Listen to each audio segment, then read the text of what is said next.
Good evening, good evening, good evening, my YouTube family.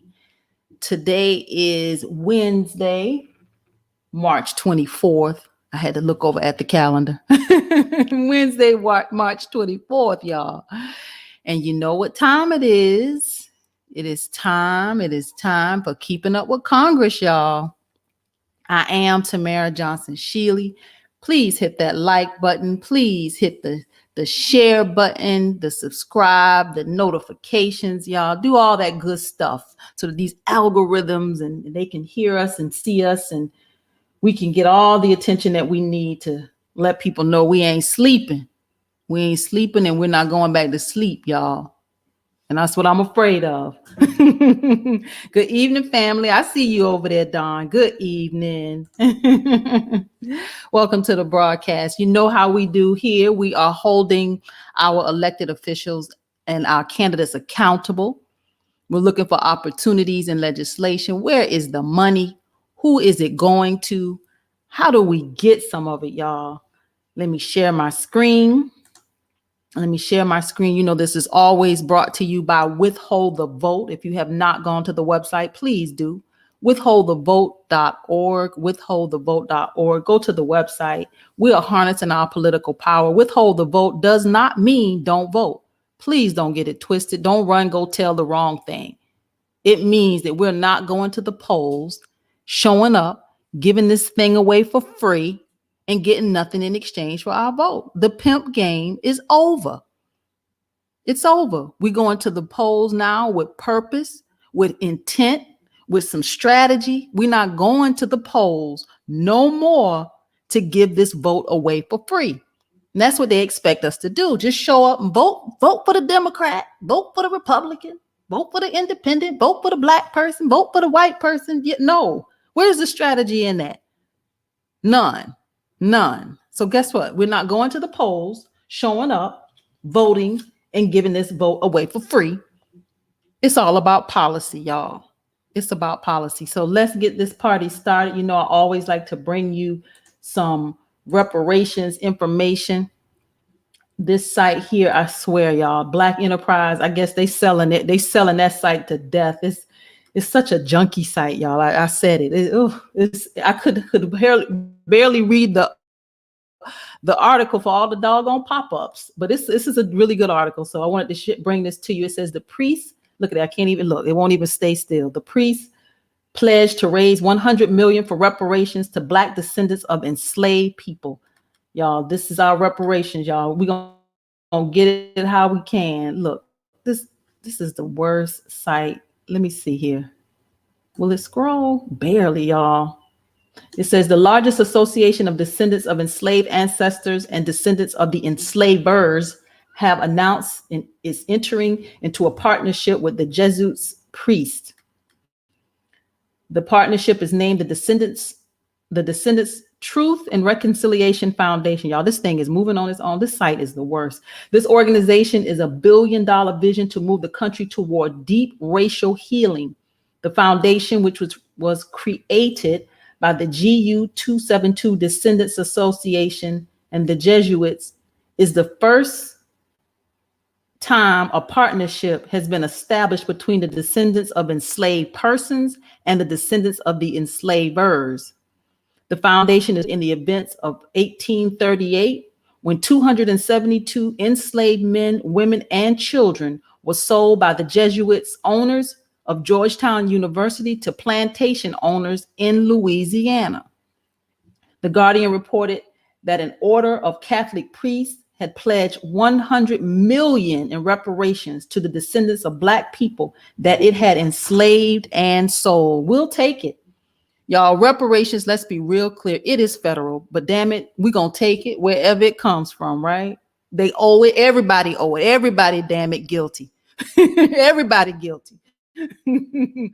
Pay us what you owe us and we're going to fix our communities and we're going to save ourselves. Goes in this article, from our inception, the GU 272 Descendants Association has chosen to identify and rebuild our ancestors' families that were separated and often destroyed by the slavery, and to create a sustainable mechanism for investing forward and uplifting descendants for many generations to come, says Sherilyn Branch, president of the GU 272 Descendants Association. She says, through the Descendants Truth and Reconciliation Foundation, we will restore honor and dignity to our ancestors by institutionalizing these goals for our children, our children's children, and descendants for centuries to come. That's right, sister. The Order of Catholic Priests has committed to 100 million over, look at this thing moving, over 100 million over 3 to 5 years. There's already 15 million deposited in a trust so far, with 1 billion being the long-term goal. Goes on to say, our shameful history of Jesuits slaveholding in the United States has been taken off the dusty shelves, and it can never be put back, said Kasicki. Racism will endure in America if we continue to turn our heads away from the truth of the past and how it affects us all today. The lasting effects of slavery call each of us to do the work of truth and reconciliation. Without this joining of hearts and hands in true unity, the cycle of hatred and inequality in America will never end. Like I said, we're going to take it. We're going to take it however it comes. Everybody is guilty. The Jesuits, thank you for what you're doing. This was an article in the Black Enterprise. Wanted to bring you some hearings for tomorrow. For those of you that are following these congressional hearings, I told you, keeping up with Congress and watching these hearings on that are now virtual. This is your YouTube. This is your Netflix. This is your HBO. This is your TV. This is your entertainment. Keeping up with what they're doing in Congress, y'all. Like I said, we cannot go back to sleep. So on tomorrow, Thursday, March 25th, 9:30 a.m. Eastern, is a hearing to examine child nutrition reauthorization, focusing on healthy meals and healthy futures. So this is tomorrow in the Senate Agriculture, Nutrition, and Forestry Committee. Another hearing tomorrow is a hearing to examine our COVID-19 response, focusing on improving health equity and outcomes by addressing health disparities. In the Senate Health, Education, Labor, and Pensions Committee, tomorrow, Thursday, March 25th at 10 a.m. Eastern Standard Time. Be sure to tune in and let's keep up with these people. What are they saying? What are they doing, y'all? This is a hearing. Another hearing tomorrow is a hearing to examine the American Rescue Plan, focusing on shots in arms and money in pockets. Yeah, these shots are free right now, but y'all, we know it's coming. It's coming. They won't be free. The health, right now the government is paying for it, but it won't be free for long. Probably not next year for sure. So this is tomorrow, March 25th at 10 a.m. Eastern Standard Time. Another hearing is to examine the tax code, focusing on making the wealthiest people and the largest corporations pay their fair share of taxes. That's the Senate Budget Committee. That's again tomorrow at 11 a.m. Tomorrow at 11 a.m. Eastern Standard Time. Another hearing, one in the House Agriculture Committee, tomorrow at noon, 12 p.m. Eastern Standard Time. A hearing to review the state of Black farmers in the U.S. It's funny how they put the cart before the horse. You know, they got some money in this $1 trillion stimulus package, but did y'all not do this? Why are y'all doing the review after the fact? Is it keeping up with Congress, y'all? I'm probably gonna listen in on this one. I'm curious to know, you know, why you doing a review now versus, okay, nevertheless, keeping up with Congress tomorrow at noon. Another hearing is tomorrow in the House Energy and Commerce Committee at noon. Disinformation Nation, social media's role in promoting extremism and misinformation. This is where we got to be mindful, you know, our freedom of speech. So let's keep an eye on what they're doing in this House committee on tomorrow at noon. Let's dive into these bills, y'all. I might have to head out just a few minutes early because you know it's Wednesdays. On Wednesdays, we are behind the scenes. Withhold the vote. Those that are our gatekeepers. That's what we call ourselves, the gatekeepers. Those of us that are looking at different bills, strategizing, organizing, and doing the real work. We do this every Wednesday at 7:30. So as soon as I jump off here, you know, the beauty of technology is I can jump on the Zoom and be in this meeting. And this is what we do every Wednesday. So if you have not gone to the website, please do withholdthevote.org.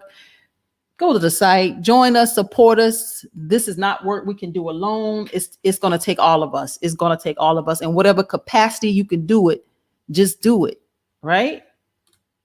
Senate Bill 366, Confederate Monument Removal Act. This is Mr. Senator Cory Booker, Democrat out of New Jersey, Senator Cory Booker. This bill prohibits a state from providing for display in National Statuary Hall a statue of a person who voluntarily served with the Confederate States of America, and it provides for the removal, return, and the replacement of any statue currently on display that depicts such a person. Gonna have them folks coming for him. They're gonna come for you, Cory, taking their statues down. Senator Cory Booker, Senate Bill 366, Confederate Monument Removal Act. Senate Bill 367 is a bill to authorize the president to award the Medal of Honor to James McGillis, formerly of Fond du Lac, Wisconsin, and most recently of Colleyville, Texas, before his death on April 2nd, 2020, for acts of valor on January 28th, 1945, during the Battle of the Bulge in World War II. So this is Senator Johnson, Ron Johnson, Republican out of Wisconsin. He wants to give an honorary Medal of Honor to James McGillis. So that's Senate Bill 367. Senate Bill 368, Mr. Tim Scott, y'all, you know, we all watch Tim. we all keep our eyes on Tim. Republican out of South Carolina, Tim Scott. Telehealth Modernization Act, Senate Bill 368. This bill modifies requirements relating to coverage of telehealth services under Medicare. Specifically, the bill extends certain flexibilities that were initially authorized during the public health emergency relating to COVID-19.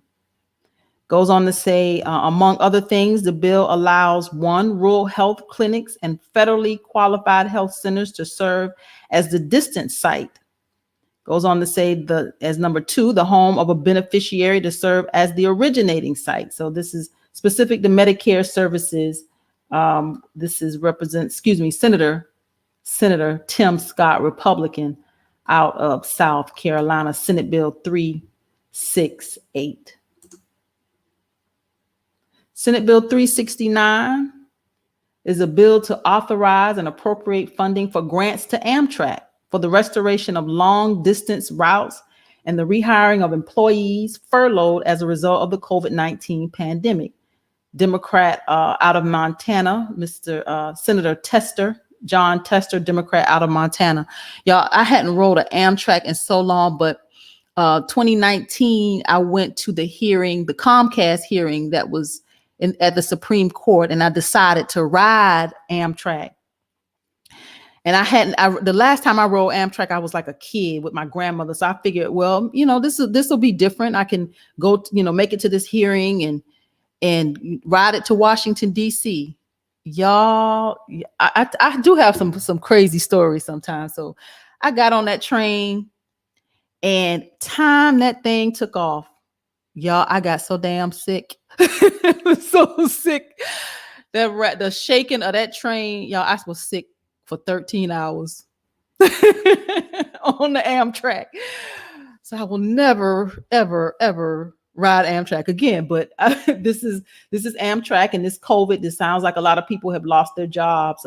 We hadn't heard a whole lot about Amtrak getting bailed out. We're hearing about the airlines, but we haven't heard a whole lot about Amtrak. I can tell you, our folks, Black folks, sure do ride Amtrak. When I tell you it was packed with us, I'm like, well, this is where this is how Black people travel. I mean, it was packed with Black folks. So this is Amtrak as Senate Bill 369, COVID relief, goes on to talk about the Coronavirus Aid, Relief, and Economic Security Act. The CARES Act last year gave $24.9 billion to transit and an additional $1 billion to keep Amtrak going. The second relief package from December added another $14 billion for transit and another $1 billion for Amtrak. But these infusions of funds will not last long, and our country's non-automobile transportation remains in trouble. So Amtrak is in trouble, y'all. They need some money. So this is some grants to Amtrak for the restoration of long-distance routes and the rehiring of employees that were furloughed as a result of COVID-19. Senate Bill 369. Senate Bill 370 is strengthening our Local Processing Act of 2022. This is Republican out of South Dakota. This is John Thune, Senator John Thune, Republican out of South Dakota. Strengthening Local Processing Act. Processing. What are they processing, y'all? This is meat. This is your food. Remember, I tell you, I take special interest in food, air, water, and land. This is food. This is the processing of meat. The American Association of Meat Processors announced its support for HR 8431 and S566. These are the bills that were introduced previously, but this is the information. Let me go on to read. The Strengthening Local Processing Act, legislation that provides many of the critical items to help small processors improve and grow their businesses. The Strengthening Local Processing Act provides small plants with the funds needed to grow and expand and support a scale-appropriate approach to small scale slaughter and processing. So this is meat processing here in these United States. I don't eat beef. I don't eat anything red. No, I just eat chicken and turkey. So yeah, y'all know my son walking in again. Now, I try to tell this young man that I do this broadcast between the 7 and 7:30, but he likes to come in during that time. Keeping up with Congress, y'all. Senate Bill 370. Senate Bill 371. Senate Bill 371 is the Blackwater Trading Post Land Transfer Act. Senator Mark Kelly, Democrat out of Arizona. The Blackwater Trading Post Land Transfer Act. And here's the key words here I want y'all to: land transfer. So here it is. This bill directs the Department of the Interior to take the appropriate 55.3 acres of land of the Blackwater Trading Post in Pinal County, Arizona, into trust for the benefit of the Gala River Indian community if the community conveys to Interior all of its interest in the land. So they're it's a swap. They're swapping the land. What are they doing? The land is made part of the community's reservation. Further, the bill prohibits gaming on the land taken into trust. So are they swapping the land with the Gala River Indian community? Are they? Yeah, only these Indians can tell us. These Native Americans can tell us if this is good or bad. Senator Mark Kelly, Democrat out of Arizona. I don't trust it. I don't trust it, y'all, but they would have to tell us, right? Senate Bill 372, Ensuring Quality Care for Our Veterans Act, Ensuring Quality Care for Our Veterans Act. This is Senator Joni Ernst, Republican out of Iowa. Ensuring Quality Care for Our Veterans Act.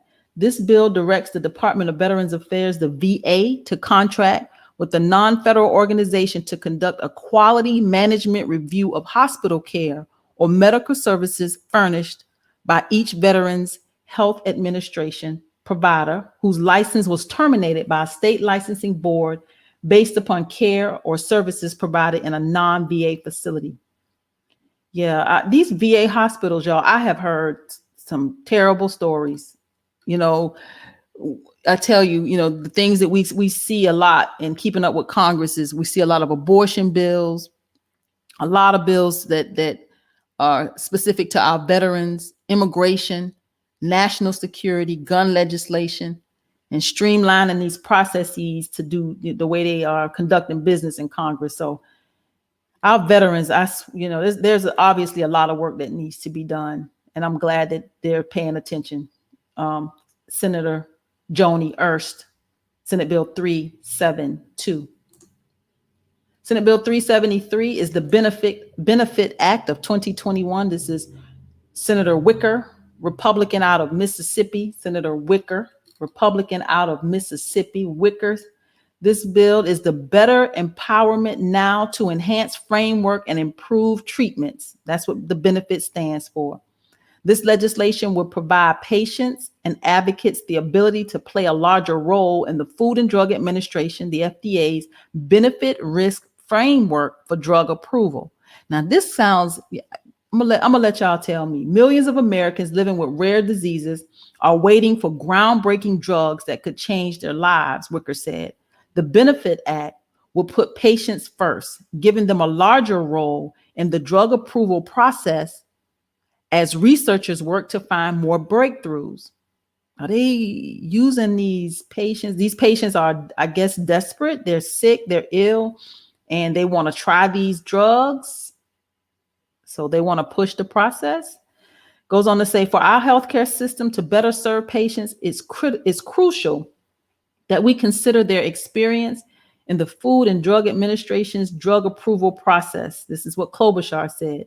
Building on the progress of the 21st Century Cures Act, our legislation will help prioritize the needs of patients and ensure they are at the heart of health policy. So are they speeding? Like I said, these are people that are really sick. Are they trying to make sure that they kind of push this process with getting them these trial drugs? Senator Wicker, Republican out of Mississippi, y'all. We keeping up with Congress. Paying attention, y'all. Senate Bill 374. Senate Bill 374 is Improving the Corporate Governance through Diversity Act of 2021. Improving Corporate Governance through Diversity Act of 2021. This is Senator Menendez. We had House bills last night, y'all. They're still on my mind. Senator Robert Menendez, a Democrat out of New Jersey. The chamber, this is actually from the U.S. Chamber of Commerce in regards to this bill. The chamber supports efforts to increase gender, racial, and ethnic diversity on corporate boards of directors, as diversity has become increasingly important to good corporate governance. According to PwC's 2019 annual corporate directors survey, 94% of board directors surveyed indicated that a diverse board brings unique perspective. 87% responded that diversity enhances performance, and 84% responded that it improves relationship with investors. In addition, 76% of directors agree that board diversity enhances the performance of the company. More recently, institutional investors and other stakeholders have pointed to growing research demonstrating the link between diversity and financial performance, innovation, productivity, and market share. So this bill, the Improving Corporate Governance through Diversity Act of 2021, they say would establish a model to organically boost diversity on boards through disclosure, rather than the counterproductive quota-driven strategies that some jurisdictions have attempted. The legislation would also establish an advisory group that would carry out a study and provide recommendations on private sector strategies to increase gender, racial, and ethnic diversity among boards of directors. So they're trying to make sure that there's more diversity on these boards. They're not all white, right? Senate Bill 374. This is Senator Menendez, Democrat out of New Jersey. Senate Bill 375. I'm almost at the half hour, y'all. I told you it's Wednesday, so I jump off just a few minutes early. So we are almost there. Senate Bill 375. It's been a long day. Senate Bill 375, the PRRADA, PRADA with 2 R's, Act. PRADA, y'all. Senator Menendez, Robert Menendez, Democrat out of New Jersey. This bill requires professionals employed in debt adjustment cases involving Puerto Rico to file verified statements disclosing their connections with the debtor, creditors, and other interested parties before seeking compensation for their services. So this is the PRRADA, the PRADA.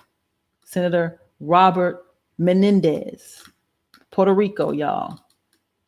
So we're almost at the half hour. I told you it's Wednesday. What we do on Wednesdays is we come together, those who are a part of Withhold the Vote, those that are our gatekeepers, those that are holding it down, y'all, holding it down. We have these robust conversations, y'all, keeping up with Congress, strategizing, organizing, mobilizing. This is where the work is done on the backside. If you have not gone to the website, please go to the website. This website is a really, really good website. We're getting ready to add a few bills that we've picked up along the way here from Keeping Up with Congress. We're going to add them to the website. Go to the website, be a part of what we're doing. Get with us on Wednesday evenings at 7:30. We don't talk long, but we get in there and we hash it out. But every Wednesday at 7:30 p.m., we do the heavy lifting, and this is where we do the work. So please go to the website. Hit us up on Cash App. This is a lot of work. This takes all of us staying in it. Whether you might not have the time, but you might have a few dollars you can send our way. Please do. None of this is free. It isn't. But we just keep doing it, whether we have it or we just do it, and we just keep doing it. So support us in this process. Share this broadcast. Make sure you hit that like button if you haven't already. Hit the like button. Subscribe if you haven't. Hit that notification button, and please share. I'll come to you Monday, Tuesday, Wednesday, Thursday, 7 p.m. to 7:30 p.m. bringing you a lot of great information. So thank you for joining me tonight. Go to the website, join us, support, Cash App us, Withhold the Vote, continue to share, and I will see you tomorrow night right here on YouTube. Have a good night, everybody. And of course, I put your comments on the screen on the way out.